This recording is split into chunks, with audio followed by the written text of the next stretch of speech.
अब आज वाली क्लास में भी सेम पैटर्न पे ही कंटिन्यू करेंगे। अब लाइन से क्वेश्चंस आएंगे मैट्रिसेस के और डिटर्मिनेंट्स के मिक्स्ड। हर क्वेश्चन पे पूरी तरह फाइट मारो, कोई स्पेशल टास्क नहीं है।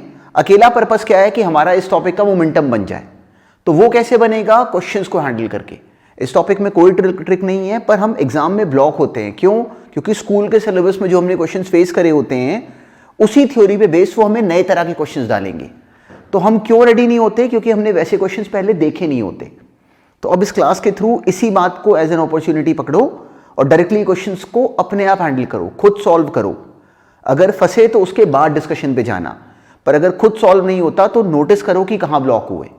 तो चलो डायरेक्टली क्वेश्चन से करते हैं स्टार्ट, ये अपने आप सॉल्व करो। अब इस क्वेश्चन में ट्रिक कोई नहीं थी। पर्पस क्या था कि हमसे कहा गया कि A इंटू ए ट्रांसपोज अगर I के बराबर है तो बताओ कि कौन सी बात सच होगी। तो हमें क्या करना चाहिए था? बिना कंफ्यूज हुए A ट्रांसपोज बनाया, A इंटू ए ट्रांसपोज हमने कर दिया, उससे हम इस कंक्लूजन तक तो आ गए। हमें ये मिल गया A इंटू ए ट्रांसपोज। ये हमें गिवन था कि बराबर है I के। तो अब अगर ये बराबर है I के तो हमें क्लैरिटी है कि ये क्या है एक्चुअली, ये टर्म बराबर है 1 के। सिमिलरली हमें क्लियर है कि ये 0 होगा, ये 0 होगा। हमने क्या करना होता है कि हमने ऑप्शंस मार्क करनी है। तो हमारा ध्यान वहां रहेगा कि क्या डायरेक्टली हम कुछ रिलेट कर पा रहे हैं। तो अगर ये I है तो हमें दिख गया कि ये कितना होगा 1 1 0 0 0 1 0। तो अगर ये 1 होगा तो x square plus Y square plus Z square directly कितना हो गया 1। तो इसका ऑप्शन बी बन गया। पर देखो इस क्वेश्चन में बहुत सारी और बातें निकलती थी, अभी इस सवाल में नहीं पूछी गई पर निकलती थी। हमें यहां से क्लैरिटी थी कि ये 0 है, मतलब Z square minus Z square बराबर है 2y स्क्वायर के। क्या पता कुछ और पूछा होता तो हम लोग उसका भी ध्यान रखते। वैसे ये बराबर हो जाएगा 1 के। तो वहां से एक्चुअली एक्स वाई जेड की वैल्यू भी बनती थी। पर चलो क्योंकि हमसे पूछी नहीं गई तो we will not struggle upon that. क्यों? क्योंकि जो पूछा गया उसका हमने जवाब बना लिया। सिंगल ऑप्शन करेक्ट है, एक ऑप्शन बन गया, विल नॉट वेस्ट टाइम। अब नेक्स्ट करो। अब ये क्वेश्चन भी IIT में आया हुआ है, ऑलमोस्ट इसी पैटर्न का। और देखो एग्जाम में कैसे ब्लॉक होते बच्चे। देखो सबसे पहले ट्रबल क्या होती कि हमें यहाँ पे P गिवन था कि कोई ऑकवर्ड सी एक्सप्रेशन है, A गिवन था, Q गिवन था कि P into A into P transpose है, और X कहा गया बनाने को। तो X एक्चुअली था क्या? X था P ट्रांसपोज इंटू Q की पावर 2010। तो अब जो Q की पावर है, Q अपने आप में ये मैट्रिक्स था, मतलब P into A into P transpose की पावर 2010। तो अब हमें ये क्लैरिटी है कि A इंटू बी की पावर अगर 5 लिखा हो तो उसका मतलब A की पावर 5 B की पावर 5 नहीं होता, मतलब वो AB ऐसे 5 बार आना है। तो वहां से हमें क्लैरिटी थी कि एक्चुअली क्या बन जाता P into A into P transpose, ऐसा बार बार, और फिर लास्ट में एंड में P। तो अब इस क्वेश्चन में हमारा टास्क क्या होता कि इसमें हम लोग उसको सिंप्लीफाई करने की करें। तो एक थॉट हमारे माइंड में आता कि क्यों ना इस Q का एक यूनिट पहले बना लिया जाए, मतलब P इंटू ए करें फिर उसको इंटू पी ट्रांसपोज करें, तो क्या उससे कुछ फायदा हो रहा है? एक थॉट माइंड में ये आना चाहिए था, क्या पता उससे फायदा होता। एक थॉट ये आता कि भाई क्या पता Q डायरेक्टली बनता और उससे इजीली हैंडल होता।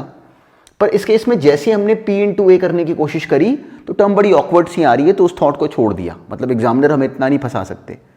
तो अब नोटिस करा कि इसको कैसे तोड़ें। तो दिखा कि यहाँ पे P ट्रांसपोज और P की भी जोड़ी बन रही है, तो उसको बनाने की कोशिश करी।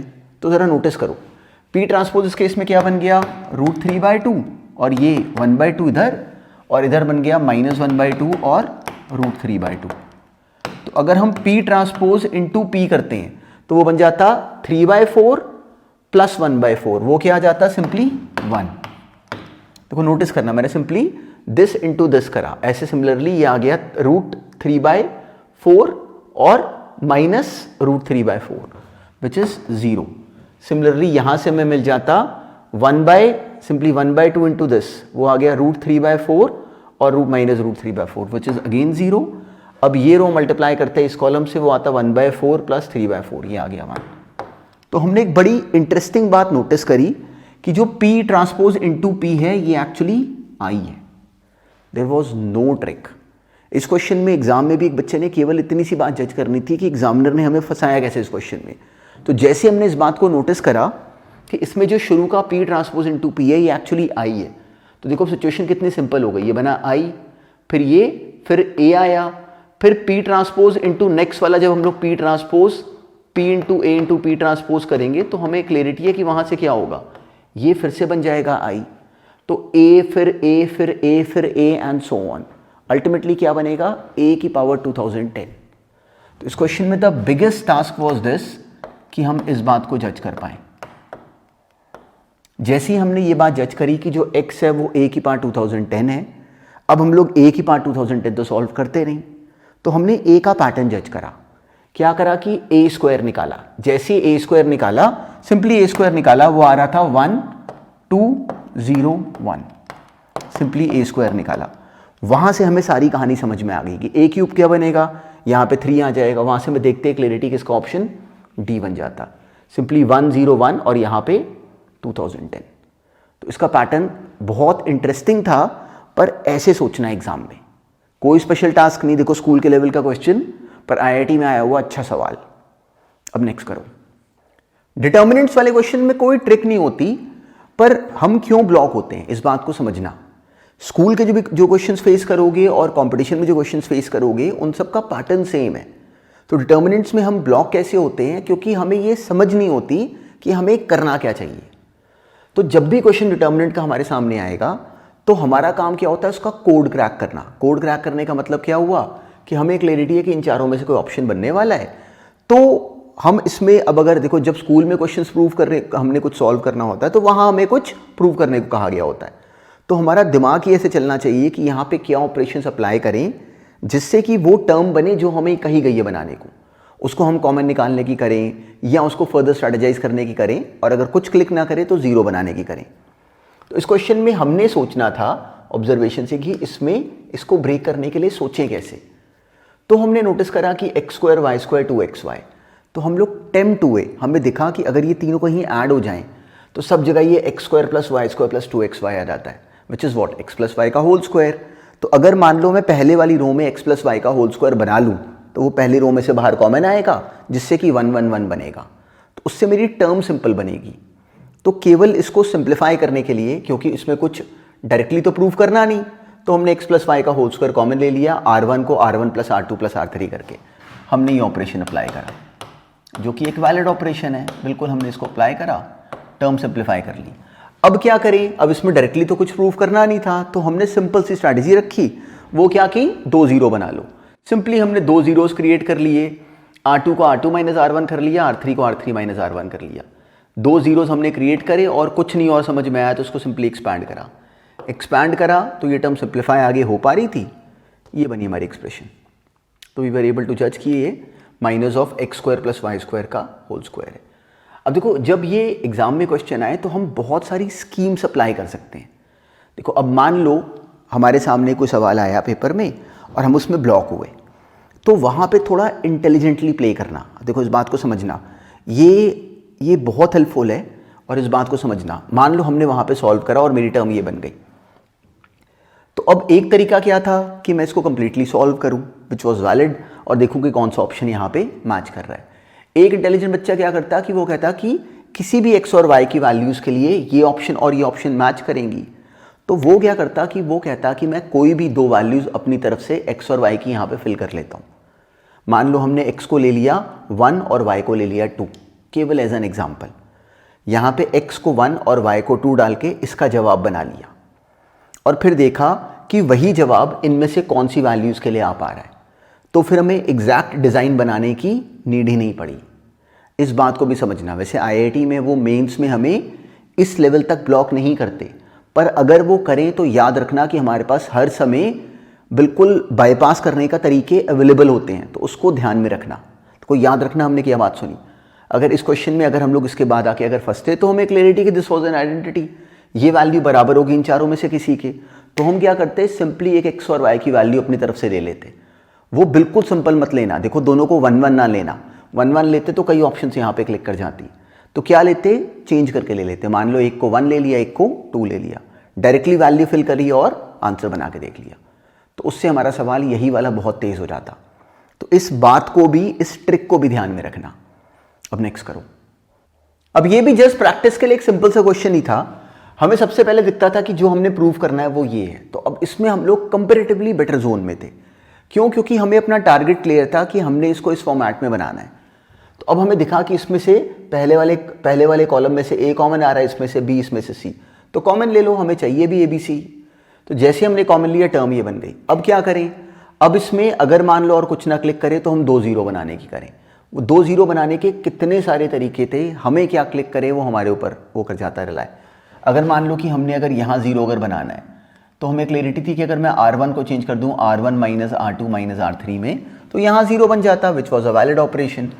अब जैसे मैंने R1 को R1 minus R2 minus R3 करा, देखो इस टॉपिक में गड़बड़ क्या होती है कि एक बच्चा ये समझ नहीं पाता कि जो ऑपरेशन उसने अप्लाई करा वो कैसे करा। अब इसमें देखो R1 को R1 minus R2 minus R3 करो या C1 को C1 minus C2 minus C3 कर दो, दोनों ही वैलिड बातें होती। तो जैसे अभी ये ऑपरेशन अप्लाइड है उसमें यहाँ पे C1 को C1 minus C2 minus C3 करा हुआ है, C1 को C1 minus C2 minus C3 करा, उससे यहाँ क्या बन गया 0, ये A माइनस B वो दोनों कैंसिल हो गए और यहाँ पे क्या आ गया माइनस 2B माइनस 2B। तो गड़बड़ कहाँ होती है डिटर्मिनेंट्स में कि हमें लगता है कि हमारे माइंड में ये ऑपरेशन आया, ऑथर के माइंड में जहाँ से हम सॉल्यूशंस देखते हैं उसके माइंड में कोई और ट्रिक होती है। तो ऐसे नहीं सोचना, डिटर्मिनेंट में याद रखना कि एक झटके में हमने क्वेश्चन को बिल्कुल राइट डायरेक्शन में लेके जाना है। तो उसका मतलब क्या होता है कि we will not do any operation in a determinant which is not yielding a result directly, in the sense कि हम कोई ऐसा ऑपरेशन नहीं करेंगे कि थोड़ा सा आसान हो रहा है, ऐसे नहीं, एक झटके में टर्म बननी चाहिए। जैसे इस केस में हमने पहले से ए, अगले से बी, अगले से सी कॉमन लिया। अब अगले झटके में हमारा टारगेट क्या है कि या तो ए बी सी बाहर आ जाए या फिर 0 बन जाए। तो देखो ऑपरेशन जो अप्लाई करा उससे एक झटके में यहाँ पे 0 बना, इसलिए ये अप्लाई करा। जैसे ही अप्लाई करा भी टर्म बनी, माइनस 2B कॉमन ले लिया, क्यों, माइनस 2B हमें चाहिए, तो हमारी टर्म कंपेरेटिवली सिंपल और हो जाती। हमने टर्म को सिंप्लीफाई कर लिया, ये बन गया एक्सप्रेशन। यहाँ पे अब हम आ गए, अब हमने एक 0 और बना लें, तो सिंपली हम लोग एक 0 और बना सकते थे, इन दोनों को अगर सब्ट्रैक्ट कर लेते एक 0 यहाँ पे और बन जाता, या एक्सपैंड करा और अपना सिंपली आंसर बना लिया। यहाँ पे अगर एक 0 और बना लेते तो वो भी ईजी रहता टास्क। R2 को चेंज कर लेते, मान लो R2 माइनस R3 में, तो ऐसा करते एक 0 और बन जाता and that was also fruitful. तो उससे हमारी टर्म ये वाली और ईजी हो जाती। एक्सपैंड करते ही उसके बाद डायरेक्टली ये 4a² b² आ गया, तो वहाँ से m प्लस n कितना बन गया, 4 प्लस 2 दैट इज 6। तो 6 हमारा ऑप्शन था। तो एज सच कोई ट्रिक नहीं थी, पर हमारा पैटर्न बिल्कुल राइट बनना चाहिए डिटर्मिनेंट वाले सवालों में। अब नेक्स्ट करो। अब ये क्वेश्चन भी इंटरेस्टिंग था, देखो कैसे। हमें किसी ने कहा कि i प्लस a² इसका जवाब क्रिएट करो कि इन चारों में से कौन सा है, और यूज किस बात का करना था कि a³ हमें गिवन था कि एक नल मैट्रिक्स है। तो अब डायरेक्टली हम कोई कनेक्शन नहीं बना पाते, पर देखो यही सारी अंडरस्टैंडिंग है। हमने अप्लाई रेगुलर सिलेबस ही करना है, पर उसमें क्या पॉइंट को अब यहाँ पे यूज करें जिससे कि इसकी मिक्सिंग हो पाए, तो दैट वाज इंपॉर्टेंट। अब a³ बराबर है नल मैट्रिक्स के, a³ का डायरेक्टली यहाँ से कोई कनेक्शन ही नहीं बन रहा, पर i प्लस a² का पैटर्न नोटिस करो। जो अगर i है उसको अगर i² बोलते तो कोई फर्क नहीं पड़ेगा, ये a इंटू आई प्लस ये a², तो ये एक तरीके से a² plus ab plus b² जैसी एक्सप्रेशन आ गई। तो वहाँ से हमें हिंट लगना चाहिए था कि कहीं a³ माइनस b³ तो नहीं बनता। तो अगर हम क्या करते हैं कि जानबूझ के इस i प्लस a² को अपनी तरफ से अगर i माइनस a से मल्टीप्लाई कर लेते, क्यों, ताकि कि ये a minus b a² plus ab, b इसमें i को बोल रहे हैं, a² plus ab plus b² जैसी एक्सप्रेशन बन जाती, उससे ये a³ माइनस b³ आ जाता। a³ i³ का मतलब i है, तो a³ कितना था 0, तो ये एक्चुअली i बन गया, सिंपली आइडेंटिटी मैट्रिक्स। तो i माइनस a इंटू ये मैट्रिक्स अगर i के अगर बराबर आ रहा है, इसका मतलब जो ये मैट्रिक्स होगा वो बराबर होगा i माइनस a का इनवर्स के। ये एक तरीका था। अगर हम डायरेक्टली इस बात को, अब देखो इस क्वेश्चन में a very important point two understand was this कि यहाँ पे जो हमने स्कूल के लेवल बिल्कुल बेसिक एल्जेब्रिक रिलेशन जो मैट्रिसेस में अप्लाई नहीं होता वो इसमें अप्लाई कैसे हो गया। वो इसलिए अप्लाई हुआ क्योंकि याद रखना कि अगर ए बी बराबर होता है बी ए के, तो सारे एल्जेब्रा वाले फॉर्मूले यहाँ पे अप्लाई हो जाते हैं। क्यों नहीं होते थे, क्योंकि मैट्रिसेस कम्यूट नहीं करते, ए बी बी ए बराबर नहीं होते। इस सवाल में ए आई निकालो या आई ए निकालो सेम आंसर था, इसलिए क्योंकि मैट्रिसेस कम्यूटिंग थे, इसलिए अब की बार हम ऐसा कर सके। पर साथ में एक और बड़ा इंपॉर्टेंट तरीका नोटिस करो। मान लो मैं ये नहीं क्लिक करा, तो हमने क्या करा कि i प्लस ए² है, मान लो उसका नाम हमने रख लिया b। अब हम क्या करना चाहते हैं कि b की वैल्यू फाइंड करना चाहते हैं। तो क्या बताया गया उसके लिए, हमें बताया गया कि a क्यूब 0 है। तो हम क्या करते हैं, a क्यूब क्रिएट कराते हैं। कैसे क्रिएट कराते हैं, मान लो इसको हम लोगों ने दोनों तरफ से लेफ्ट मल्टीप्लाई कर दिया a से, उससे ये बन गया ab, ये बन गया a, ये बन गया a स्क्वायर, ये बन गया a क्यूब तो 0 है तो a प्लस a स्क्वायर आ गया। अब ab बराबर है a प्लस a स्क्वायर के और b बराबर है i प्लस a के। तो अब लेकिन हमें अलग से क्लैरिटी है, ऊपर से हमें दिखता है कि जो a प्लस a स्क्वायर है वो तो हमें क्लियर है कि वो b माइनस आई है, हमने खुद ही बनाया हुआ है। तो इसका मतलब ab बराबर हो गया सिंपली b माइनस आई के, या ऐसे बोल दो कि b माइनस ए बी ये बराबर था i के, और जो b है उसको लिख सकते हैं हम I B minus A B ये बराबर है i के। मतलब simply i minus A into B, ये हमें दिख गया कि ये i है। तो अगर b को किसी मैट्रिक्स के साथ मल्टीप्लाई करे जाने पे अगर i बन रहा है, मतलब b का जो b इंटू आई माइनस ए अगर i मैट्रिक्स अगर बन रहा है, मतलब b जो होगा वो i माइनस ए का इन्वर्स होगा, और वही हमसे पूछा गया था। तो इसी सवाल को अगर हमने ऐसे भी सोचा होता तो it was also within our reaches, मतलब इस वाले क्वेश्चन को भी हम लोग ब्रेक कर सकते थे। पर नोटिस करो कि ऐसे बोलते समय भी हमने कहीं से भी स्कूल की कॉपी के बाहर की बात नहीं करी। तो जो क्वेश्चंस इस टॉपिक में फेस करोगे वो होने हमारी बिल्कुल स्कूल के लेवल के क्वेश्चंस हैं, पर हमारा क्योंकि रिदम सेट नहीं होता तो हम ब्लॉक होते हैं। तो वही करो सेट, उसी बात को ऑब्जर्व करो बार बार। अब ये नेक्स्ट करो। इस क्वेश्चन में भी कोई ट्रिक नहीं थी, अकेला काम हमने क्या करना था कि इसका पैटर्न जज करना था। तो अब ये 1 1 1 1 0 1 फिर 1 2 0 1 एंड सो ऑन मल्टीप्लाई कर रहे थे। तो अब कोई ट्रिक नहीं थी, हमने इसका पैटर्न ब्रेक करना था। कैसे ब्रेक करते हैं, हमने इन दोनों को मल्टीप्लाई करके देखा। जैसे मल्टीप्लाई करके देखा तो ये 1 3 1 3 0 1 आ गया, विच इज व्हाट 1, और ये 1 प्लस 2। अब जब हमने इसे मल्टीप्लाई करा अगले के साथ तो वो 1 6 0 1 आ गया। 1 6 0 1 क्या था, 1 प्लस 2 प्लस 3। जैसे ही हमने बात जज करी हमें समझ में आ गया कि 3 को मल्टीप्लाई करे जाने पे यहाँ पे 1 प्लस 2 प्लस 3 आया। तो ऐसे कि 4 को मल्टीप्लाई करे जाने पे बाकी सब सेम रहेंगे, यहाँ पे 1 प्लस 2 प्लस 3 प्लस 4 आएगा। तो जब ऐसे n मल्टीप्लाई करेंगे तो सिंपली लास्ट में n इंटू n प्लस 1/2 बन जाएगा, जिसे कि 378 होना चाहिए था। तो अब सिंपली अब n की वैल्यू डाल के देख लेते, नहीं तो क्वाड्रेटिक सॉल्व करी वैसे नीड नहीं थी।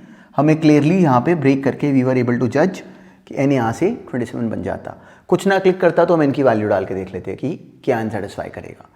तो क्वेश्चन वॉज वेरी बेसिक, पर हमसे अप्लाई होना चाहिए था। पर देखो बिल्कुल बेसिक लैंग्वेज थी इसकी भी। अब नेक्स्ट करो।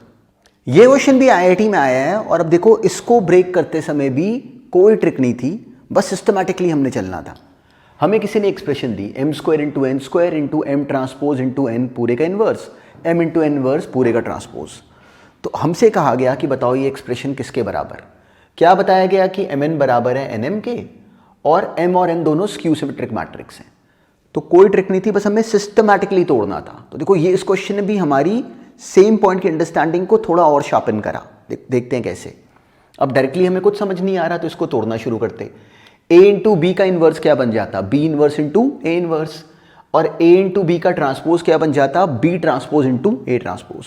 तो हमने उतना तो पहले ब्रेक करा। क्यों करा ब्रेक, अब सिंपली हमने पहले इस क्वेश्चन में एंट्री मारने के लिए इसको तोड़ने की कोशिश करी। अब क्या करें, अब हमें दिखा कि ये n इनवर्स है। ये n इनवर्स अगर एक n के साथ कंबाइन कर जाए तो वो बन लेगा i। तो हमने इसको सिंप्लीफाई करना था, इस n स्क्वायर को तोड़ा। क्यों तोड़ा, क्योंकि हमें दिखा कि n इंटू n इनवर्स बन जाएगा। सिमिलरली अब हमें अभी और आगे कुछ नहीं मिल रहा तो इतने को रखा हमने। अब क्या करें, अब हमें क्लैरिटी है कि m ट्रांसपोज कितना होता है, माइनस n। क्यों, क्योंकि गिवन है हमें n ट्रांसपोज क्या होगा, माइनस n। तो पर यहाँ पे n इनवर्स का ट्रांसपोज था, इसको हम n ट्रांसपोज का इनवर्स लिख सकते हैं। हमें ये क्लैरिटी होती है कि इसको हम ये लिख लें, दोनों का आंसर सेम ही होता है। तो इस केस में हम लोग अगर इसको कन्वर्ट कर लेते, एक n और n इनवर्स हमने मर्ज करा लिए। अब हमें दिखा m ट्रांसपोज कितना है, माइनस m, और वो माइनस को हमने बाद में n ट्रांसपोज का यूज करके एडजस्ट करा लिया। अब ये m इनवर्स बन गया। m इनवर्स हमें बोलता कि इसके साथ m लेके आओ किसी तरीके से। वो कैसे लाते, अगर हम यहाँ पे इसको m स्क्वायर n को ब्रेक कर लेते m इंटू n में, और एक mn को फिर हम चेंज कर लेते mn को लिख लेते nm। क्यों लिख लेते? ताकि कि m और m इनवर्स साथ साथ हो जाते। अब देखो इसको हमने ब्रेक करा, अब इसको हम mn को nm लिख लेंगे ताकि कि m और m इनवर्स मिल जाए। साथ में हमें क्लैरिटी है, ये क्या बन गया? n transpose, which is what? Simply minus बाहर आया तो ये बन गया n इनवर्स। हमारी टर्म क्या बन गई? इसको घुमा के m इंटू एन इनवर्स, ये बन गया i, ये n और n इनवर्स मल्टीप्लाई करके ये भी बन गया i। m ट्रांसपोज बराबर था माइनस m के, एक माइनस और बाहर आ गया, तो हमारी टर्म क्या बन गई? Simply m into n inverse, ये फिनिश हो गया, ये बन गया m into m which is minus m square. तो जो हमारा फाइनल आंसर था that was minus m square. तो अगर ये बनाने में ब्लॉक भी हुए तो इसी को दोबारा बनाओ, इट इज़ वेरी इंपॉर्टेंट। देखो इसको, ये एग्जाम में आया हुआ सवाल है, तो इसके थ्रू भी नोटिस करो कि कोई एक्स्ट्रा पैटर्न नहीं, पर जो पता हो उसको सही अप्लाई करने की पूरी तरह समझ होनी चाहिए। अब नेक्स्ट करो। अब देखो इस क्वेश्चन की लैंग्वेज भी देखने में हमें कितनी हैवी लगती थी, हमें लगता था पता नहीं कहाँ से उन्होंने ट्रैक बना के क्वेश्चन बनाया, ये भी IIT में आया हुआ है। तो अब याद रखना, जो पेपर में क्वेश्चन हैंडल करोगे उसमें ट्रिक कोई नहीं होती, पर जो कहा गया है उसमें एंटर करो, उसके बाद देखो। याद रखना मैट्रिक्स डिटर्मिनेंट्स में इन जनरल वो हमें एग्जाम में नंबर देने वाले टॉपिक्स होते हैं, पर क्योंकि बच्चों के माइंड में फियर होता है तो वो इन क्वेश्चन से इन जनरल भागते हैं। अब देखो ये क्वेश्चन हमें कहता है कि पी स्क्वायर नॉन जीरो है, तो अब जिस तरीके से टर्म यहाँ पे गिवन होती है वो हमारे माइंड में फियर क्रिएट करता और हम लोग बिल्कुल इससे भागने की करते, तो वही नहीं करना। हमें क्या बोला गया कि पी स्क्वायर नॉन जीरो है, मतलब पी स्क्वायर नल मैट्रिक्स ना हो, ऐसा होने के लिए बता दो कि n को क्या ले लें। तो हमें क्या करना चाहिए था? पहले मैट्रिक्स P क्रिएट कराया। P कैसे बना? Simply W omega square omega cube and so on, ऐसे n टर्म्स तक, और दूसरी तरफ ऐसे सिंपली हम लोगों ने ये एक्सप्रेशन बनाई। तो ये सोचो कि जब P स्क्वायर बनाते तो क्या होता? सिंपली यही मल्टीप्लाई करता। किससे मल्टीप्लाई करता? सिंपली ये वाली रो मल्टीप्लाई कर जाती, सेम इसके साथ मल्टीप्लाई करने वाला है, तो क्या होता? यहाँ ओमेगा स्क्वायर है, यहाँ ओमेगा क्यूब लिखा हुआ है, तो ये क्या बन जाता? Omega square into omega square plus omega cube into omega cube and so on. तो बस एक टर्म को ऑब्जर्व करो, वो ये बन गई। पी स्क्वायर में जो पहली टर्म बनती वो ये बनती, ऐसे ही हर एक में टर्म्स आती। तो अब ये सोचो कि हम चाहते हैं कि ये नल मैट्रिक्स ना आए, तो अगर हम इसको अगर कॉन्ट्राडिक्शन बना के सोचें कि ये नल मैट्रिक्स कब आता, तो नल मैट्रिक्स कब बनता है, उसके लिए रिकॉल करो कि हमें बिल्कुल रेगुलर सिलेबस से बिल्कुल हमारी अंडरस्टैंडिंग होती है कि आयोटा की लगातार 4 पावर्स मिला के 0 हो जाती हैं। कोई बोले आयोटा की पावर 29 प्लस आयोटा की पावर 30 प्लस आयोटा की पावर 31 प्लस आयोटा की पावर 32, हमें ओरली क्लियर है कि 0 है। वैसे ही हमें क्लैरिटी है कि ओमेगा की लगातार 3 पावर्स, एक 1 बनेगी, एक ओमेगा और एक ओमेगा स्क्वायर, तो वो भी 0 हो जाएंगी। तो यहाँ पे एग्जैक्टली वही पैटर्न फंसता था। देखना कैसे, ओमेगा की पावर 4 क्या होता? ओमेगा की पावर 6 कितना हो गया? 1। ओमेगा की पावर 8 क्या बन गया? Omega square. तो इन 3 ने 0 हो जाना है, नेक्स्ट 3 ने भी 0 हो जाना है, नेक्स्ट 3 ने भी 0 हो जाना है, नेक्स्ट 3 ने भी 0 हो जाना है। तो ये नॉन जीरो कब बनता, या ऐसे सोचो कि ये 0 कब बनता? जब ये 3-3 के बंडल बनते। तो अगर जो ये टोटल नंबर ऑफ टर्म्स हैं वो कितनी थी? सिंपल सी बात, जितनी ये टर्म्स हैं जितनी ये टर्म्स हैं, वो कितनी टर्म्स हैं? n। तो मल्टीप्लाई होके टर्म्स कितनी बनती? n। तो ये n टर्म्स अगर 3 का मल्टीपल होती तो ये 3-3 के बंडल बना के सारे 0 हो जाते। तो इस केस में हम चाहते हैं कि ये नॉन जीरो बने, इसका मतलब जो n है उसको 3 का मल्टीपल नहीं होना चाहिए था।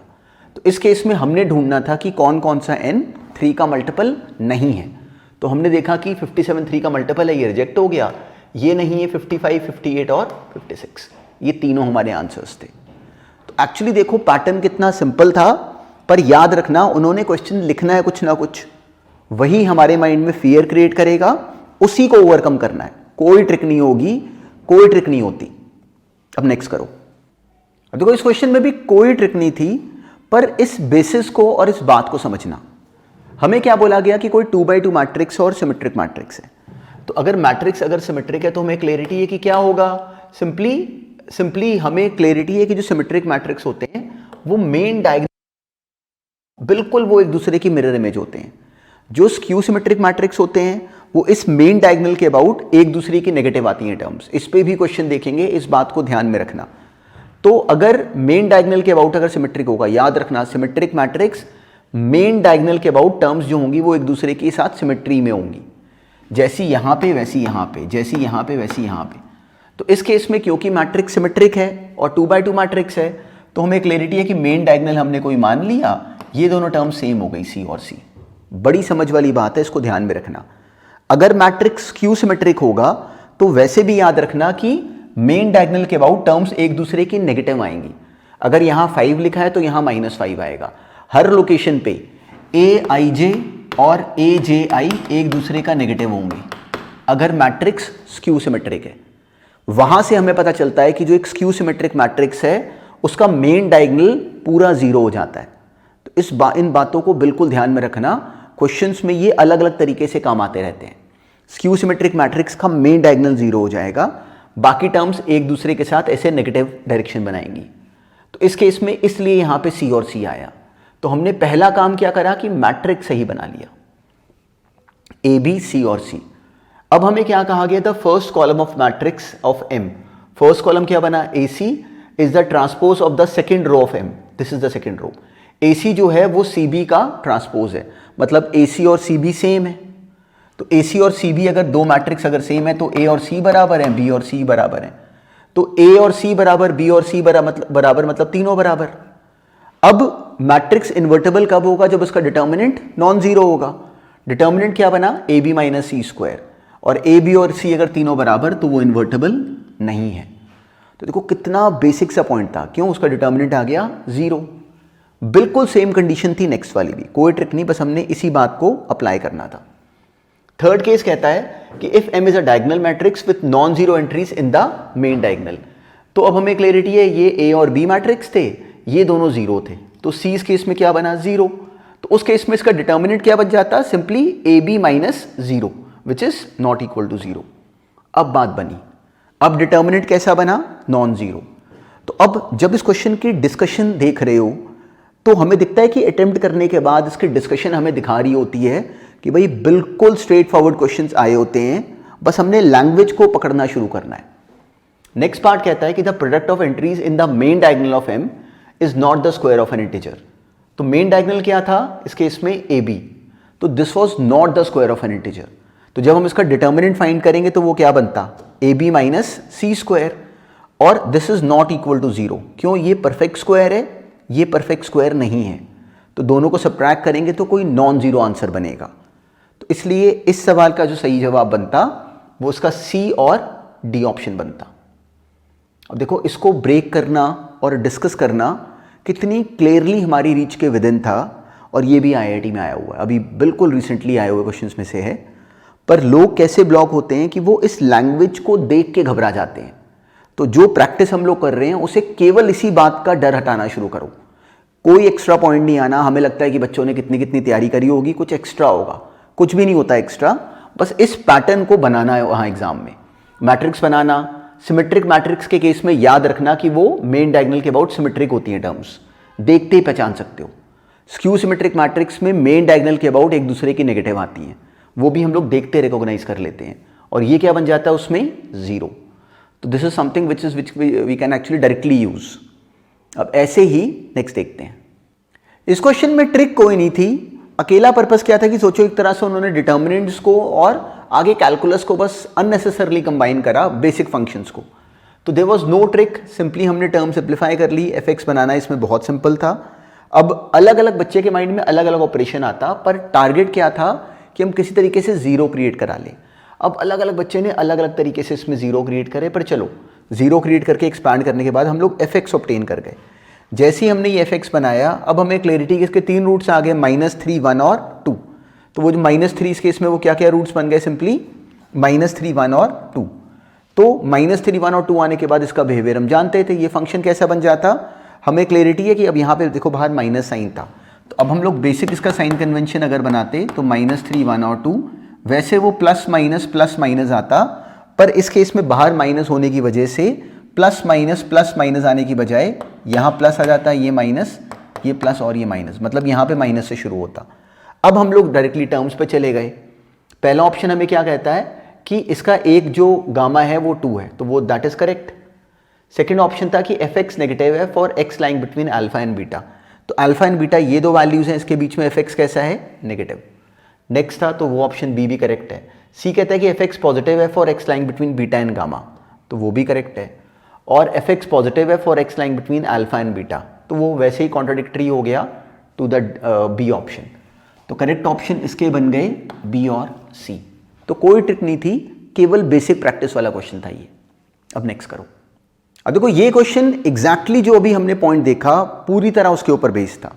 हमें कहा गया कि ये मैट्रिक्स अगर स्क्यू सिमेट्रिक है तो हम अब से पहले क्या करते कि इसका ट्रांसपोज बना के हम कंपेयर करने लगते, जिसमें कि हमारा टाइम जाता।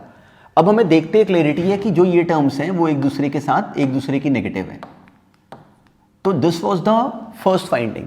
सेकंड हमें क्लैरिटी है कि मेन डायगोनल को 0 होना चाहिए, तो उसके लिए sin x को होना चाहिए 1/2, 2 sin x - 1 0, sin x आ गया 1/2, और सिमिलरली यहां से 2 cos x आ गया √3, तो वहां से cos x बराबर आ गया, cos x भी कॉरस्पॉन्डिंग बराबर हो गया √3/2 के। तो sin x हम चाहते हैं 1/2 आए, cos x √3/2 आए, वो कौन सा एंगल बनेगा, π/6। तो हमारा ऑप्शन स्ट्रेट फॉरवर्ड था डी, विच इज π/6। क्यों पहुंचे हम यहां तक, क्योंकि हमें इस बात की पूरी तरह क्लैरिटी है कि स्क्यू सिमेट्रिक मैट्रिक्स के केस में बिल्कुल टर्म्स एक दूसरे की नेगेटिव होती हैं अबाउट द मेन डायगोनल, और मेन डायगोनल के एलिमेंट स्ट्रेट फॉरवर्ड 0 हो जाते हैं। तो उसी पे बेस्ड ये सिंपल सा क्वेश्चन था। इसको बिल्कुल ध्यान में रखना, इस अंडरस्टैंडिंग को भी ध्यान में रखना। अब नेक्स्ट देखते हैं। इस क्वेश्चन में भी जो ट्रिक इन्वॉल्व थी वो बिल्कुल बेसिक थी। हमें किसी ने ये डिटर्मिनेंट दिया, तो अकेली हमारी इस क्वेश्चन में समझ क्या होनी चाहिए थी कि जो ये नंबर x51 लिखा हुआ है, हमें समझ में आता है कि जो x है वो एक्चुअली हंड्रेड्स प्लेस पे था। तो अगर हम इस नंबर को ब्रेक करते तो ये एक्चुअली x अगर सोचो कोई डिजिट है तो वो क्या बन जाता, 100 टाइम्स ऑफ x प्लस 5 × 10 + 1। जैसे याद करो हमने कभी 10th में क्वेश्चंस में करा होता है, 2 डिजिट का नंबर अगर xy है तो वो 10x + y है। तो वैसे ये 3 डिजिट का नंबर था, तो ये 100x + 50 + 1 था एक तरीके से। ऐसे ही ये बाकी। तो अब अगर हम इस डिटर्मिनेंट को सिंप्लीफाई करना चाहें तो हमें दिखता था कि नीचे x लिखा हुआ था। तो अगर हम सेकेंड रो में अगर थर्ड रो को 100 से मल्टीप्लाई करके अगर सब्ट्रैक्ट कर देते, थर्ड रो को 100 से मल्टीप्लाई नहीं करा, सिंपली हमने नोशनली मल्टीप्लाई करा, मतलब सेकेंड रो को चेंज करा, R2 को चेंज करा R2 -100 टाइम्स ऑफ R3 ताकि कि ये कट जाए, और -10 टाइम्स ऑफ R1 ताकि कि 50 भी कट जाए। तो हमने पहले देखा कि ऐसा करना हमारे लिए इस क्वेश्चन में काफ़ी हेल्पफुल हो सकता है, फिर हमने ये ऑपरेशन अप्लाई करा। उसका बेनिफिट क्या हुआ, एक स्टेप में ही डायरेक्टली ये टर्म सिंप्लीफाई होके बस 1 1 1 बच गई। देखो 100x और 50 कैंसिल, यहाँ से 100y और 40 कैंसिल, ये बन गया। अब ये सिंपल था, इसको सिंपली एक्सपैंड कर लेते हैं, सिंप्लीफाई नहीं करते। x × 4 - 3 दैट इज 1, x आ गया, y के साथ -y क्या बन गया -2y, और z के साथ आ गया +z, ये बन गया। तो अब हम ऑप्शंस पे गए तो वो था नहीं, पर हमने देखा कि सवाल में शुरू में गिवन था कि जो ये 3 इंटीजर्स x y z हैं ये AP में है। तो अगर AP में है तो x + z बराबर था 2y के, तो ये क्या बन गया इस क्वेश्चन में 0। तो दिस वाज द आंसर। तो इसको ब्रेक करना भी वाज एक्चुअली सो बेसिक, पर बहुत साल पहले IIT में इसी पॉइंट को यूज करा था, कोई और सवाल आया हुआ है। तो द पॉइंट इज दिस कि इसमें नोटिस करो कि करने वाला काम कितना बेसिक होता है, पर केवल उस पर अपना ट्रैक बनाने की बात है। तो जो क्वेश्चन डिटर्मिनेंट्स के अटेम्प्ट भी करो तो उसमें जो बहुत लेंथी क्वेश्चन हमने स्कूल में करे होते हैं वो डायरेक्टली हमें एग्जाम में नहीं आने, पर उसी तरह का कोई छोटा सा ऑपरेशन हमें एग्जाम में लगाने को आना है। इसलिए इस टॉपिक में जो स्कूल के लिए भी क्वेश्चंस करो उनको भी थॉरली करना, इट इज़ वेरी इंपॉर्टेंट। उतने काम पे हमारा डिटर्मिनेंट्स में, प्रॉपर्टीज में हमारा लॉजिक क्लियर होना चाहिए कि हम प्रॉपर्टी कैसे अप्लाई करते हैं। वो करने से पहले सोचना होता है। बुक के सॉल्यूशंस देके इस टॉपिक में कोई इंप्रूव नहीं हो सकता, बिल्कुल इस बात का ध्यान रखना। अब नेक्स्ट देखते हैं। आज वाली क्लास में भी हमने मिक्स क्वेश्चंस फेस करे मैट्रिसेस और डिटर्मिनेंट्स पे कंबाइंड। अब देखो टास्क क्या है कि इन सारे सवालों के थ्रू, इस डिस्कशन के थ्रू हमारा एक रिदम सेट होना शुरू हो कि इस टॉपिक में करना क्या है। तो दैट इज इंपॉर्टेंट। हमने पेपर में आया हुआ सवाल नहीं देखना, हमें नहीं पता एग्जाम में क्या क्वेश्चन आएगा, पर द टास्क इज दिस कि वहां पे हमें जो भी नया सवाल आए हमें क्लैरिटी हो कि हमने उसकी टर्म को बना के उसके बाद क्लियरली हैंडल कर लेना है। क्योंकि हमें कॉन्फिडेंस है कि इस टॉपिक में जो क्वेश्चन हमें आता है वो स्कूल की बुक के बाहर का नहीं होता, पर बी प्रिपेयर्ड कि वहाँ जो लैंग्वेज लिखी होगी वो हमें देख के इरिटेट करती है। उन्होंने AIJ बनाया हुआ और उस तरीके से टर्म्स लिखी हुई हैं, तो उस चीज़ के लिए रेडी रहना और उस पर बिल्कुल पैनिक ना करना, क्योंकि इस टॉपिक में बिल्कुल गारंटेड है कि क्वेश्चंस बहुत बेसिक होते हैं। तो ये नंबर लेने वाला टॉपिक है एग्जाम में। तो चलो जो पिछले दिनों हमने क्वेश्चंस करे इस टॉपिक में उसको भी थॉरली रिवाइज करो और फर्दर क्वेश्चंस अटेम्प्ट करो बुक्स में से और देखो कि क्या हम कॉन्फिडेंटली उनको अटैक कर पा रहे हैं। इन जनरल बुक्स में इस टॉपिक में जो क्वेश्चंस हैं वो बहुत वेवरी हैं, हमें उतने ढंग के सवाल इन जनरल नहीं मिलते। तो इस टॉपिक में जो एग्जाम में सवाल आएगा वो कंपैरेटिवली बहुत बहुत कम काम वाला होता है। हमने पिछले दिनों जो क्वेश्चन डिस्कस करे उसमें बहुत सारे आईआईटी में आने वाले आईआईटी में जो क्वेश्चंस आए हैं वो भी करे डिस्कस, और जिस तरह के क्वेश्चंस आते हैं उनको साथ में डिस्कस करा। तो इस टॉपिक में भी बुक्स में बहुत ज़्यादा टाइम ना लगाना, केवल स्कूल वाले सिलेबस पे प्रॉपरली थॉरो रहना और लिमिटेड क्वेश्चंस करना, और जब भी कभी इसमें डाउट आए तो इन्हीं लेक्चर्स को रिवाइज करना।